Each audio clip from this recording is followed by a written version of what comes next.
All's good. Excellent. So, yeah, hello. Thanks for inviting us along today. I'm Adam. I'm sort of co-founder and commercial director of Purpose 3D.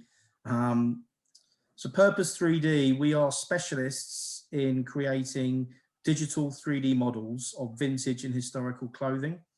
And not only do we provide these to museums for virtual experiences and digitalizing their assets, but also we reformat these models and resell for commercial purposes to the likes of games developers, fashion students, and many more. So what I'll do today is just explain to you a little bit about our business to date. We incorporated in November, late October, and we've been busy ever since, which is great. And also a bit more from Natalia about the technology and the software that we utilize and use to create these 3D assets. And hopefully, obviously, we'll open up to some questions at the end. So we're only as good as the team, of course, that we are.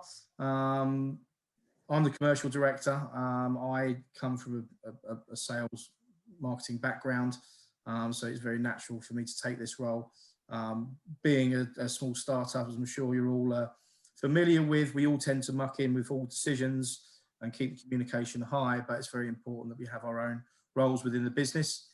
Natalia has been a crucial one, of course, which is, we put artistic director because that's what she wanted to be called, but essentially she manages the 3D modeling process, which again, we'll touch on in a second. Again, very experienced in creating these digital 3D assets in a games and digital environment. Amy's unfortunately unable to make it today. Amy is the glue that keeps us all together. Operations director. She not only ensures that everyone has all the tools to do their jobs properly, but manages the social media and of course the capture process, which is so crucial to what we do. We formulated as part of the Launchpad program, which I hope you're all familiar with. But in a nutshell, it's at Falmouth University. It's a master's in entrepreneurship, which then leads into an incubator for high growth business, of which we've now completed the academic part and yeah, in full swing with what we're doing as a business. Because of our relationship with Launchpad, we're very lucky to have access to some great talented people around us for both advice and for tapping into a freelance market, as well as the university assets such as Falmouth Fashion and Textile Institute, who have actually partnered up with us from the start to help digitalize their assets. And we are currently on the syllabus at that, on the Fashion College, which is great. So in a nutshell, what we're doing, there's two arms of our business. The primary focus is capture, going into museums, being on site, capturing their garments in glorious 3D, and then passing those models back to them so they're able to create a virtual experience, especially important in COVID times, but also to ensure that their archive is viewable to the public, which is a big problem for museums, especially when you think that the more you move these historical garments and the more they're open to the public eye, the more damage capability to them. So once we've created these models and helped the museum present them back in a fantastic way, there's another side to our business, which is the model sales. So we are creating the world's largest collection of vintage historical clothing. We started our website build. It's by no means perfect because none of us are skilled in this, so we are learning on the job, if you like. But it's such an important part of our business moving forward that we will continue to perfect this. Feel free to have a look and of course tune into some of our social medias for the garments and the history behind them. The other side of what we're doing, which makes us quite unique, is we do reformat, as I touched on earlier. So we have highlighted two clear markets to date. One's been a games ready model for the computer games market. So this will be essentially a plug and play solution that will go into any games engine and not only save the developer time and money, but also provide a really authentic feel because it literally will be an authentic garment which has been turned into a games asset. The other model which we're looking at is fashion annotated. So this is how we're working with Falmouth University at present. So we've been capturing a lot of their archive. Obviously the students aren't able to be on site at the moment. So the teachers and the lecturers, if you like, are utilising our 3D models to remotely show the students bespoke elements of those dresses and of that time period, capability to zoom in, to actually bring it to life through other software choices, but also containing history and information about the garment and the history of it. So not only is this going to be relevant for fashion students, but fashion designers, historians, TV and film, when they're looking to replicate periods of time, etc., and create that authenticity. So when we sell the models that we have on site, be it in whatever format, we also give a commission back to the museum to give them a recurring line of revenue. So this is the premise behind what we're doing. And so far, so good. For year one, to be honest with you, has been completely focused on survival, as it should be. And we've found that with COVID and grants available, that the capture resources are out there. So we've been able to stay busy to date, and we've managed to secure Cornish business up until, I think, March, April this year. So this is a bit about our pipeline, if you like, of work, our production line, which Talia is going to go into in a second. Essentially, we go onto site and set up our photogrammetry rig. These then are then passed to the 3D modelling team, who are able to produce the models, which are then passed back to the museums. And from there, as discussed, we start to reformat into different models. So with that, I will pass over to Natalia. Okay, thank you, Adam. So what is photogrammetry in short? So basically it's a method of reconstructing geometry from multiple 2D images. And why we chose it. Obviously there are other methods of scanning geometry into 3D, but we found that photogrammetry not only gives us the best results, but also it's much easier to incorporate into what we do. Plus it's less time consuming than manual reconstruction and modeling.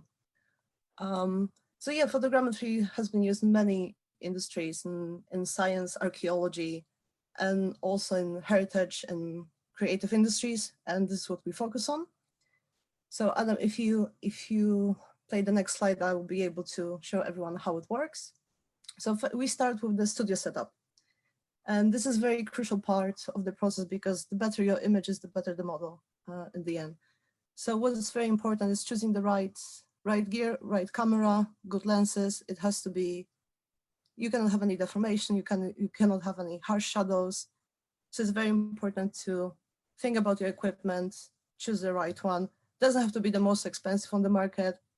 Obviously, it's better if it is, but it's a very important part. How you place the model, how you take the pictures, and so on. So we start from taking multiple pictures from different angles, usually around 200 images per garment, sometimes more if it's something really complex. Then we import it all into our 3D scanning software. At the moment we use Agisoft Metashape, but we also explore other options such as reality capture, which is very good piece of software and is very popular within the industry. So on the left image, you can see aligned images. So that's the first part. So the software will align all the pictures that you import based on correlating points that it can identify on the pictures. So once you have that, you end up with sort of silhouette of the model built from like little reference points. After that, you make the mesh basically, and this is all. There's not much I do within that time. It takes a little bit of time. You need the computer to process all the images, and after a few hours, you have the model, as you can see on the right side. So what happens next? Obviously, some of the photogrammetry artists, they just stop there. The model is presentable. You can clean it up and upload it to Sketchfab if you'd like. but what it means, but it lacks functionality that we need. And so that's why we need to follow a few extra steps. So as you can see, the model that originated in meta shape on the left side is built of millions of tiny triangles. And this is a big no-no in the games industry. You cannot import that into game engine. It's not really optimized. So if you want to see it on the mobile, for example, it will take time to load, not the best option. So what we do then, we retopologize and do UV mapping as well.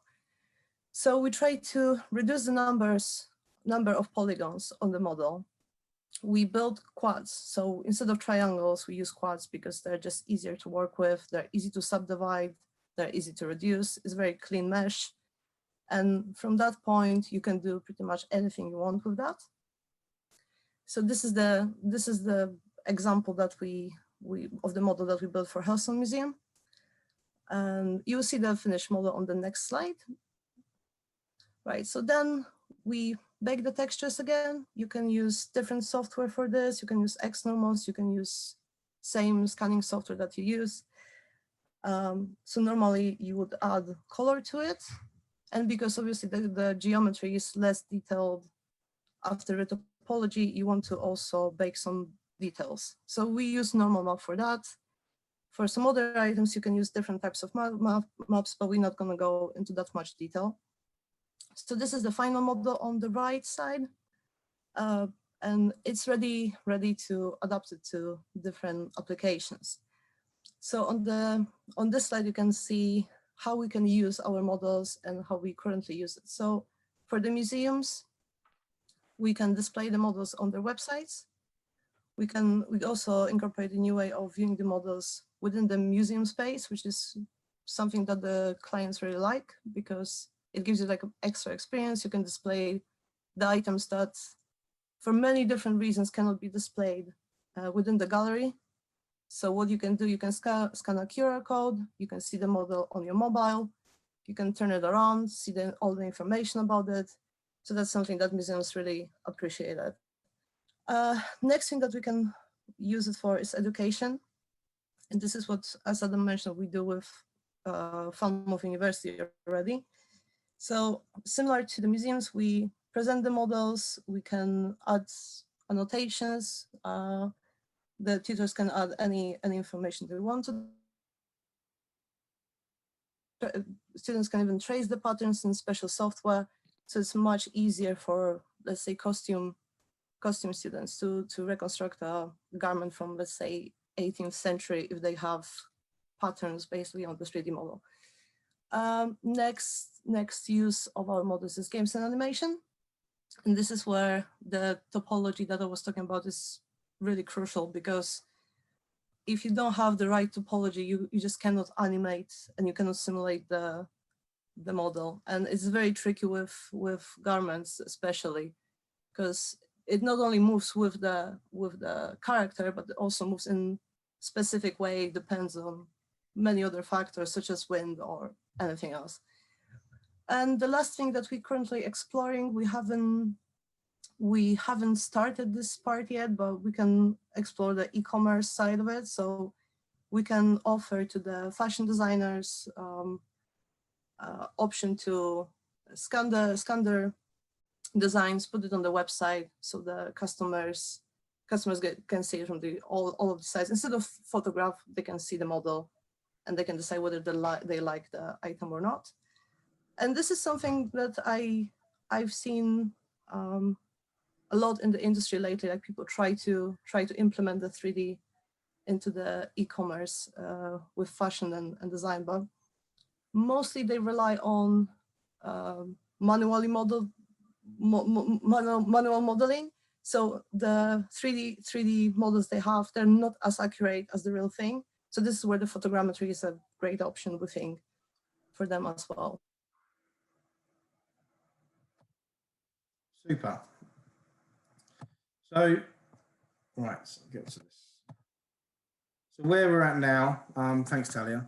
So we incorporated in October, end of October, and started our first job. We've worked with the Museum of Cornish Life, and we've got 3 other key museums in Cornwall to Should have started by now, to be honest with you, but with COVID, we've been waylaid. We're hoping to get on site start of February. This will give us, by the end of Q1, around 150 models within our remit, mainly in high resolution, but also some within the games ready assets. Alongside that, of course, we're working with Falmouth University to develop the fashion annotating model and help the students out there. We're producing a soft launch of our games ready asset, which will be ready for market in March. And we hope to, to change the world from there, really. One thing I did want to show you, Talia mentioned the QR launch. Here's a working example here. If you wanted to utilize it on your mobile, please feel free. You'll see a working asset of a digital 3D model. This was really interesting because the museum had initially had plans, if we helped with, to have touchscreens within the museum to display the wares to the patrons. However, during COVID times, no one wants to touch anything, understandably. So we came up with a QR code launching system, found the right software, the right technology, and this is really quite, hopefully you can see from this example, it's quite easy and efficient to use. You've also got the information button on there, which will tell you a lot more about the garment. And as we develop it, this will link through to other garments and other elements of history relating to that period. So, yeah, that's us in a nutshell. Thank you very much for your time, and welcome any questions you may have. I think first up, a little round of applause from everyone, please. Awesome. I'm going to kick off the Q&A and be completely selfish. But while I'm asking this, if anybody else has any questions, feel free to pop them in the chat, and I'll pick them up and relay them in. Now, I'm a software engineer by trade. And as a software engineer, I'm always trying to automate myself out of a job. How much of this process is actually automated compared to you manually sitting down and fiddling with photographs?